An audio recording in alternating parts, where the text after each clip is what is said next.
The story starts with a plane, IA-42, flying from the US to London. The flight is led by Captain William, with Daniel as his co-pilot. They have worked together before. Captain William shares that the weather looks good and they expect to arrive in London in 7 hours. Everything seems fine until suddenly the plane hits turbulence and all the electronic devices stop working properly. Captain William tries to get help from air traffic control, who tell him there's nothing wrong with the plane and the weather ahead is clear. This news comforts the captain, but soon he spots a huge storm ahead, which is a surprise because they were told the weather would be fine. When he tries to contact air traffic control again, there's no response. With the storm close and no way to avoid it, they have no choice but to go through it.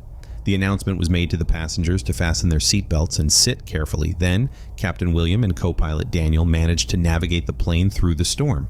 Inside the storm, conditions worsen and the passengers become frightened and scream.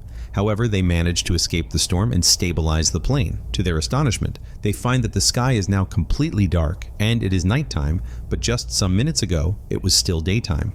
All communication signals are lost, and they can't contact anyone except for the radar, which showed if any planes are flying nearby. This situation feels very odd to both pilots, but they hope it's just a technical issue that will soon be resolved by the control room. They continue flying, but after 30 minutes there's still no signal from the control room, and their radar doesn't show any other planes nearby. This is very unusual because usually many flights are operating worldwide at any given time.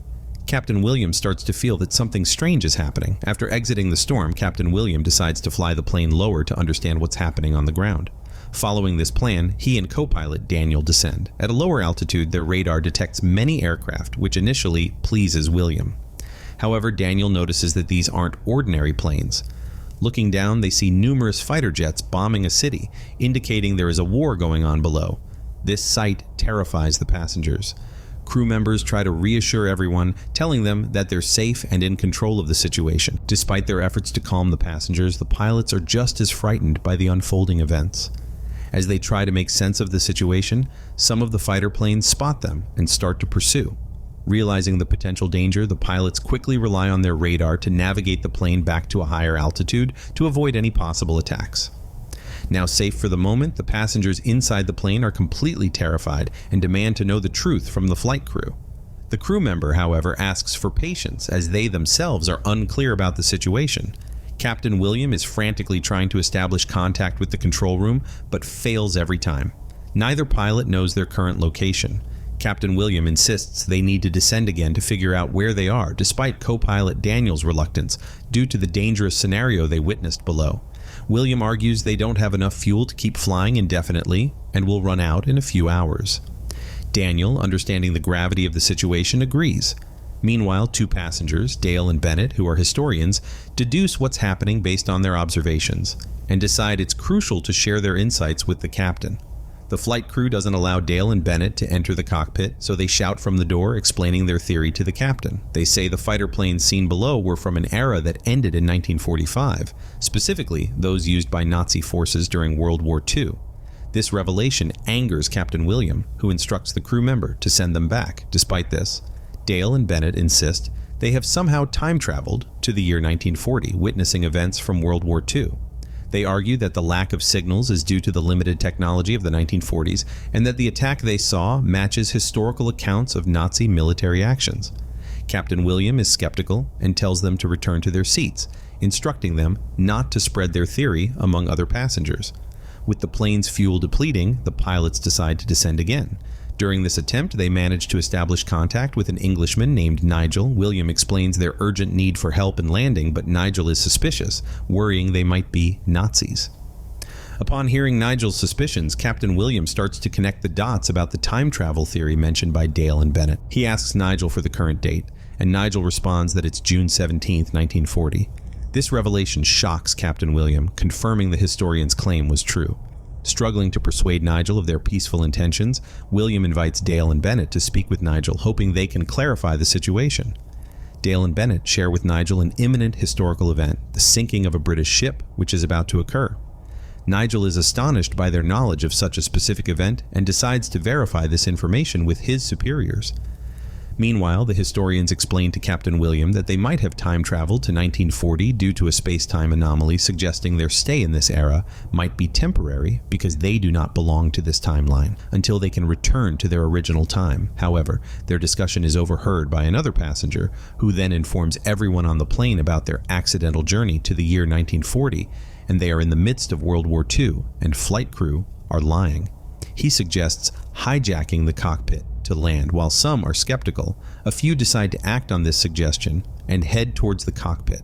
However, their plan is quickly thwarted by two military soldiers among the passengers who subdue the would-be hijackers and secure them to prevent any further reckless actions. Meanwhile, Nigel gets back in touch with Captain William to confirm the accuracy of their warning about the sinking ship. This vital information allowed them to save thousands of lives, earning their gratitude and Nigel's willingness to assist further. However, to provide effective help, Nigel needs their precise location. Captain William and the historians make an educated guess, but realize it's insufficient for a rescue. In an attempt to signal for help, William decides to use the plane's lights, hoping British forces might see them. Unfortunately, this action attracts the attention of German fighter planes instead, leading to an attack. The situation becomes dire, with passengers terrified by the gunfire. Recognizing the technological limitations of 1940s fighter aircraft, Captain William decides to use this to their advantage. He executes a daring maneuver by shutting down the plane's engines and rapidly descending, hoping to evade the German plane's gunfire and outmaneuver their older technology. After executing the maneuver, Captain William quickly ascends the plane, while the pursuing German fighters, lacking the power to follow the steep climb, crash to the ground. The plane is temporarily safe, but co-pilot Daniel has been injured by gunfire, and the aircraft itself has sustained considerable damage. Furthermore, their fuel is rapidly depleting, leaving them unable to ascend further. William informs Nigel that they urgently need assistance, as they have only 60 minutes of fuel left. Suddenly, two more German fighter planes appear, launching missile attacks that shatter the plane's windows, and plane starts to lose balance. The passengers are now immensely frightened.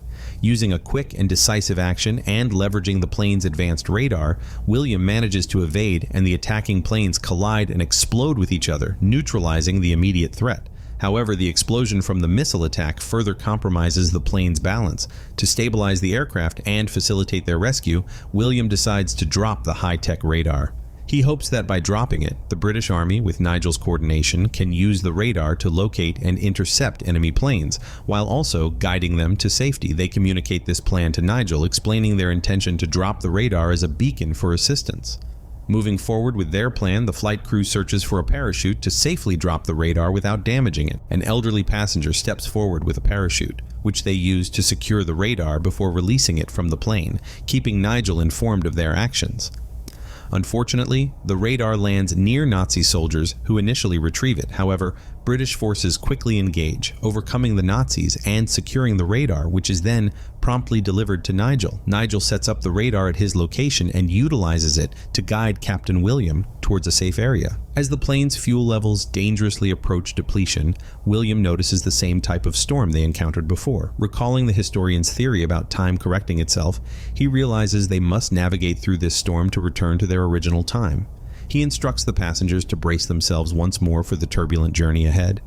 As the pilots steer the damaged plane into the heart of the storm, every passenger prepares for the worst, entrusting their lives to the crew. Miraculously, the historian's hypothesis about time travel and the storm acting as a gateway proves accurate.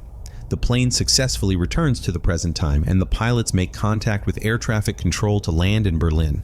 After a harrowing 6 hours that tested their limits, the crew and passengers can finally relax, knowing they're safe.